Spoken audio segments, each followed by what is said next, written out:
जानकी जीवन स्मरण जय जय राम पार्वती पते हर हर महादेव पुंडलीक वरदा हरि विठ्ठल श्री अनंतकोटी ब्रह्मांड नायक राजाधिराज सच्चिदानंद सद्गुरु श्री ब्रह्मचैतन्य महाराज की जय. श्री महाराजांच्या सेवेमध्ये दासबोधाची उजळणी पाहताना 6व्या दशकातील 6वा समास सृष्टीकथन आपण पाहतोय. आपण काल पाहिलं की सद्गुरूंचं महत्त्व समर्थ कसं आपल्याला सांगतायत. मतमतांतर होतील, विचारांचे प्रवाह असतील, पण सद्गुरूंशिवाय ते कळणार नाहीत.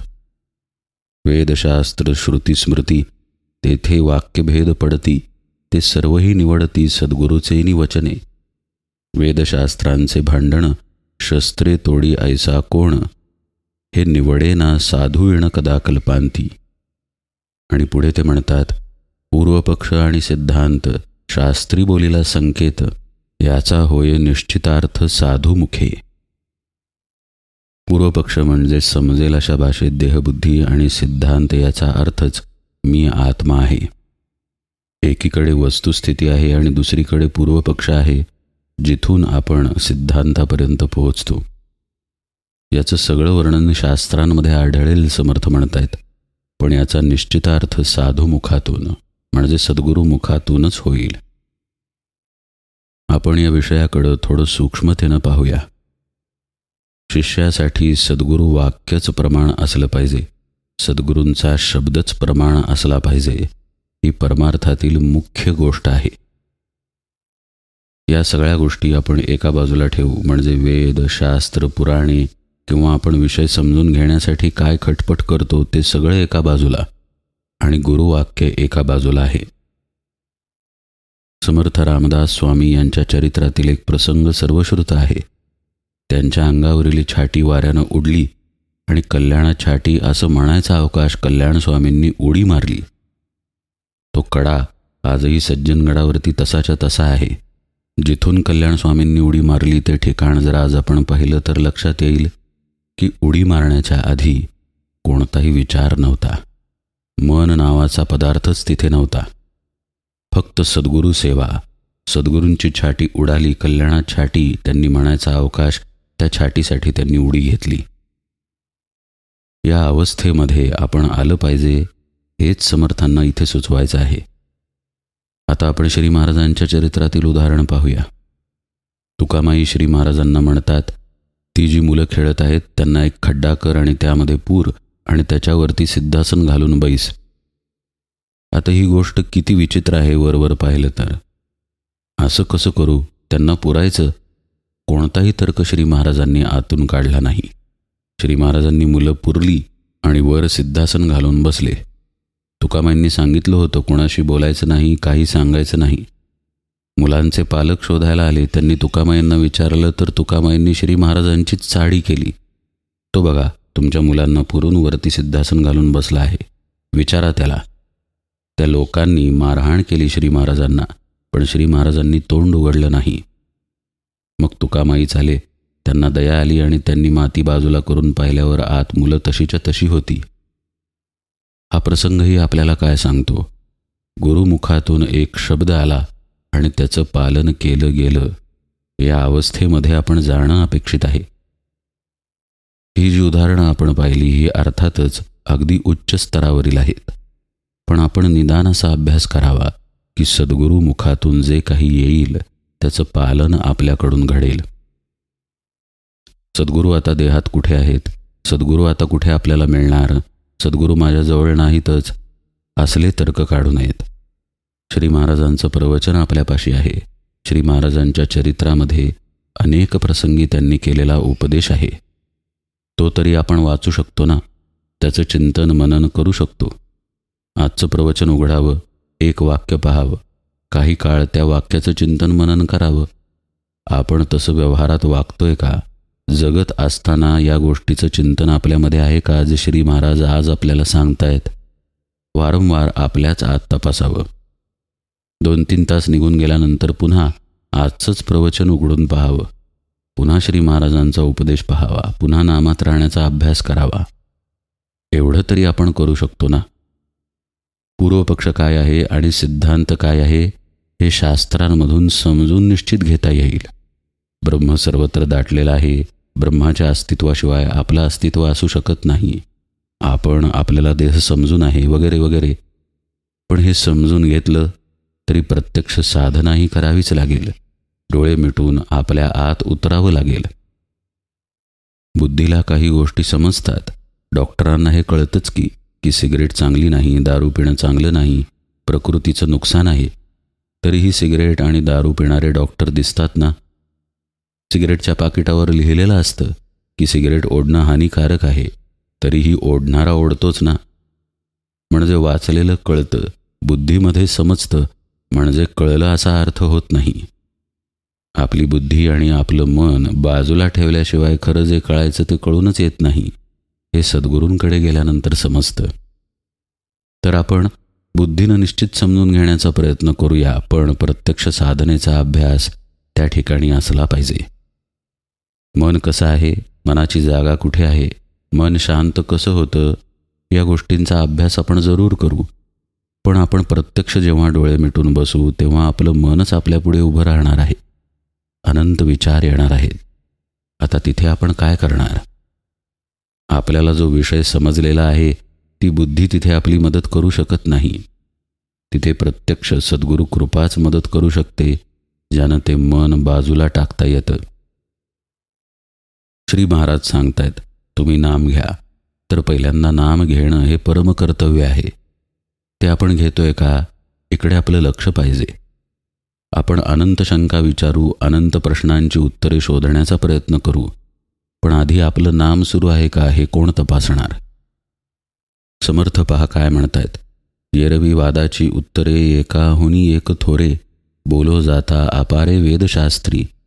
म्हणून वाद वेवाद सांडून की जे संवाद, तेणे होय ब्रह्मानंद स्वानुभवे. अत्यंत महत्त्वाची ओवी आहे. जर आपण पाहायला गेलं तर अनेक प्रकारचे प्रश्न आहेत, वादविवाद आहेत आणि त्यांची उत्तरं पण आहेत.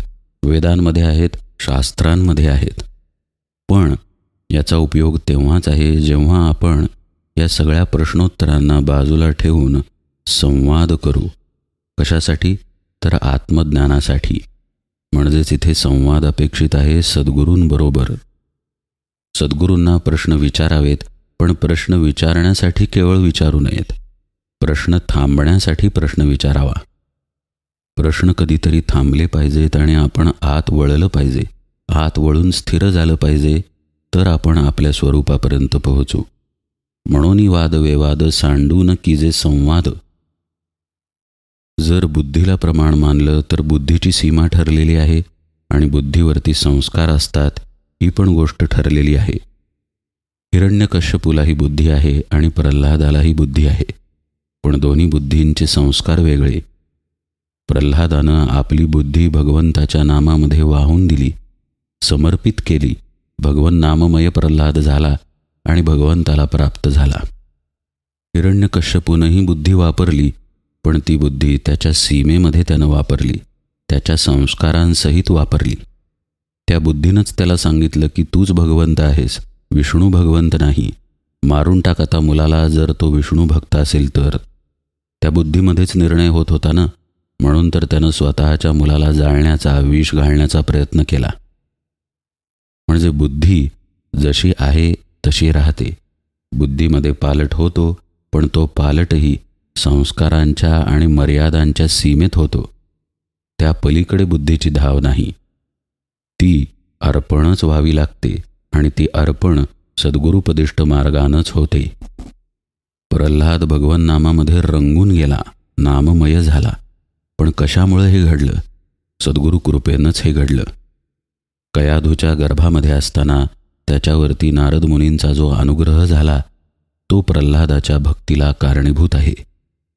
सद्गुरु कृपा असल्याशिवाय भगवंताची प्राप्ती होत नाही.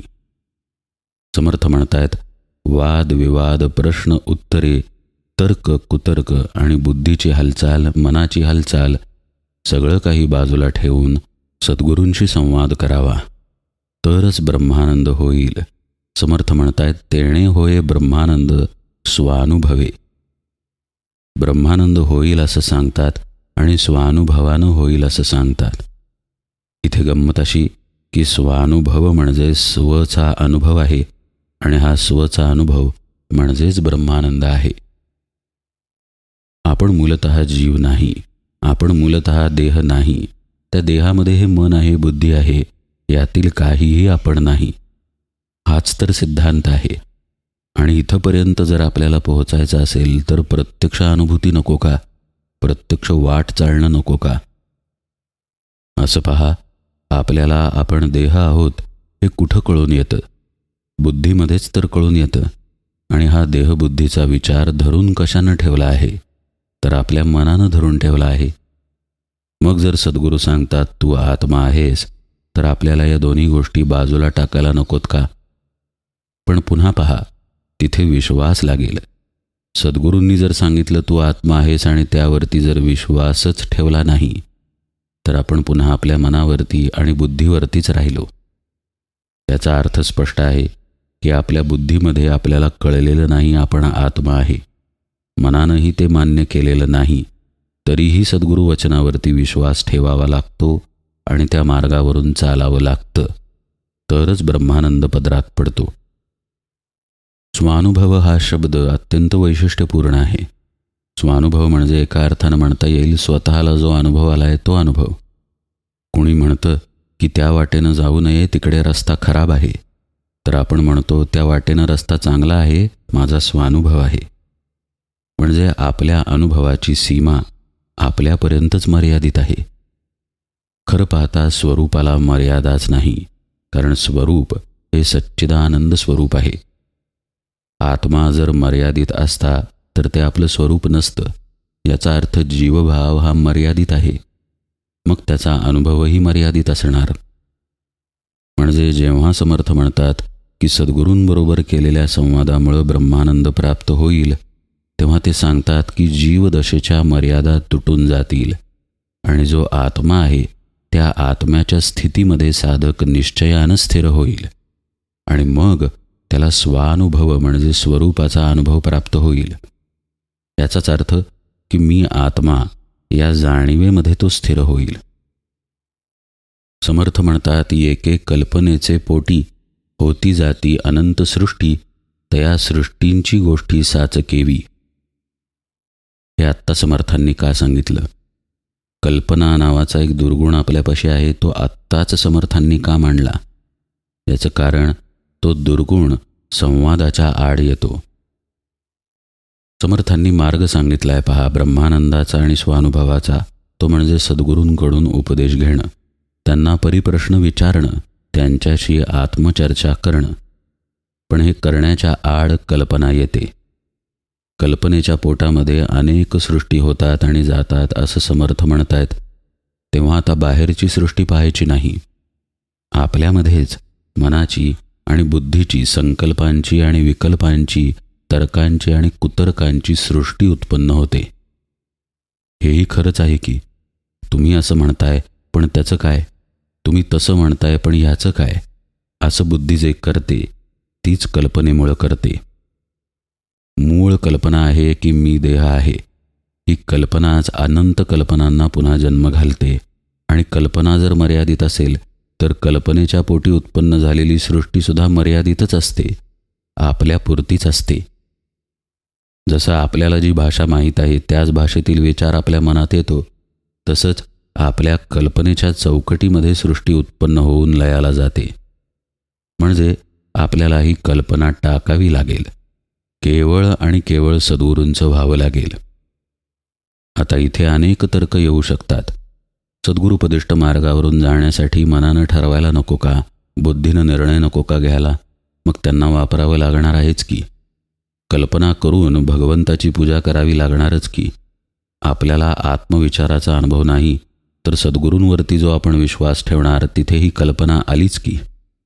त्यामुळे एक विचार असा आहे की कल्पनेचा साधक वापर करू शकतो. जसा मनाचा वापर करतो, मन एव मनुष्याणाम कारणम बंधमोक्षयो, त्याचा मोक्षासाठी वापर केला तर ते मन साधनेला उपकारक ठरेल. विषयाकडेच जर मनाला ठेवलं तर ते मन बंधनाला कारणीभूत ठरेल. पण दुसरा विचार असा सांगतो की कल्पना ही कल्पनाच आहे, मिथ्याच आहे. तर तिचा त्यागच करावा लागेल जर आपल्याला आत्म्यापर्यंत पोहोचायचं असेल तर. म्हणजे या दोन्ही विचारांचा आता समन्वय घालावा लागेल. कल्पना करावी लागेल पण सद्गुरूंच्या शब्दामध्ये राहून, मन वापरावं लागेल पण सद्गुरूंच्या शब्दामध्ये राहून, आणि बुद्धीही तशीच वापरावी लागेल. तर मग मनाचा आणि बुद्धीचा लय होईल. समर्थ पहा आपल्याला दृष्टांत देऊन हा विषय समजावून सांगतायत. कल्पनेचा केला देव, तेथे झाला दृढभाव, देवालागी येता खेव, भक्त दुःखे दुखवला. पाषाणाचा देव केला, एके दिवसी भंगोन गेला, तेणे भक्त दुखवला, रडे पडे आकरंदे. देव हरपला घरी, एक देव नेला चोरी, एक देव दुराचारी फोडीला बळे, एक देव जपाणीला, एक देव उदकी टाकीला, एक देव नेऊन घातला पायातळी. काय सांगू तीर्थ महिमा, मोडूनी गेला दुरात्मा, थोर सत्व होते ते मा, काय झाले कळेना. देव घडीला सोनारी, देव ओतीला ओतारी, एक देव घडीला पाथरी पाषाणाचा. मग पुढेही अनेक उदाहरणं समर्थांनी दिली आहेत.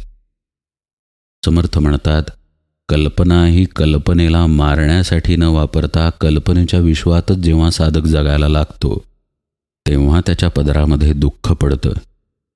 भगवंताला मूर्तीमध्ये स्थापित करायचं आहे, पण जे स्थापित होणार म्हणजे जे चैतन्य स्थापित होणार तेच तर आपल्या आत आहे ना. म्हणून तर आपण भगवंताची पूजा करू शकतो. हा देह शिवाच्या पिंडीला अभिषेक करू शकतो किंवा रामाच्या मूर्तीची पूजा करू शकतो, कारण तो शिव, तो राम या देहामध्ये स्थित आहे. म्हणून हे कळणार कधी, तर सद्गुरूंना शरण गेलं तर कळणार. म्हणजे आपल्या देहाचं देहपण, तसंच समोरच्या पिंडीचं किंवा मूर्तीचं मूर्तीपण हे त्या आत्म्यामुळेच आहे. त्या आत्म्याचं प्रतीक म्हणून ती मूर्ती केलेली आहे, आणि ते प्रतीक जरी गेलं तरी देव कुठेही जात नाही, आपलं स्वरूप कुठेही जात नाही. या जाणीवेमध्ये जोपर्यंत शिष्य येत नाही तोपर्यंत त्याच्या पदरात भ्रमच राहणार आहे आणि तो दुःखालाच प्राप्त होत राहणार आहे. समर्थ दृष्टांत देतात पहा मूर्तीचा वगैरे. मनुष्य अज्ञानानं कल्पनेनं देव मूर्तीमध्ये आणतो. आता इथे मूर्तीपूजा विरोधात समर्थ बोलतायत असं नाही आहे बरं का. समर्थ अज्ञानी जो आहे, म्हणजे सद्गुरूंकडून सगुण पूजा काय आहे हे समजून न घेता जो सगुणात कल्पनेनं अडकलेला आहे त्याचं उदाहरण देत आहेत. तो कल्पनेनं देव तयार करतो, पण ती स्थूल मूर्तीच, त्याला काही झालं, ती भंग वगैरे पावली की त्याला दुःख होतं. त्यानं दगडाचा देव केला समजा आणि तो फुटला, तर मग त्याला अत्यंत दुःख होतं आणि मग तो रडायला लागतो. समर्थ म्हणतायत जमिनीवर पडतो, आक्रोश करतो. अशा या कल्पनेला केलेल्या देवांचं काय होतं याची यादी समर्थांनी दिली आहे. म्हणजे घरातच हरवतो, चोर घेऊन जातात, किंवा कधी दुष्ट माणसं जबरदस्तीनं फोडून टाकतात. एखादा देव कुणी भ्रष्ट करतं, कुणी पाण्यात टाकतं, पायाखाली तुडवतं. समर्थ म्हणतायत काय सांगो तीर्थ महिमा, मोडून गेला दुरात्मा. म्हणजे काय, तर तीर्थाच्या ठिकाणी अत्यंत शक्ती होती, पण तिथला देवच मोडून टाकला, देऊळच मोडून टाकलं, तर आता ती शक्ती कुठे गेली कोणास ठाऊक, असं होऊन जातं. देव घडीला सोनारी, देव ओतीला ओतारी, एक देव घडीला पाथरी पाषाणाचा. नर्मदा गंडिका तीरी, देव पडिले लक्षवरी, त्यांची संख्या कोण करी असंख्यात गोटे. चक्रतीर्थी चक्रांकित, देव असती असंख्यात, नाही मनी निश्चितार्थ एक देव. समर्थ म्हणतायत कुणी सोन्याचा ओततो देव, तर कुणी दगडाचा बनवतो. नर्मदेमध्ये तर लक्षावधी गोटे पडलेले आहेत. देव बाहेर शोधायला जाऊन मनुष्य भ्रमामध्येच राहतो. देव एक आहे इथपर्यंत त्याचा निश्चय पोहोचूच शकत नाही. समर्थ सगुण पूजेच्या निश्चितच विरोधात नाहीत. याच समर्थांनी मारुतीची मंदिरे स्थापन केली, याच समर्थांनी रामाच्या मूर्तीही स्थापन केल्या. पण ते जाणून होते की खरा राम, खरा मारुती म्हणजे एकच आहे, एक आत्मतत्वच व्यापून आहे. ते जाणून घेणं महत्त्वाचं आहे आणि मग पूजनात राहणं महत्त्वाचं आहे.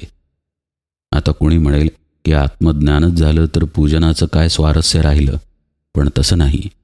आधी संवादामधून परिप्रश्न करून सद्गुरूंकडून हे जाणून घ्यावं की भगवंत काय आणि आपण काय नाही आणि आपण नेमके कसे आणि कुठे व्यापलेलो आहोत हे समजून घेऊन साधनेमध्ये आणि पूजनामध्ये राहणं अपेक्षित आहे.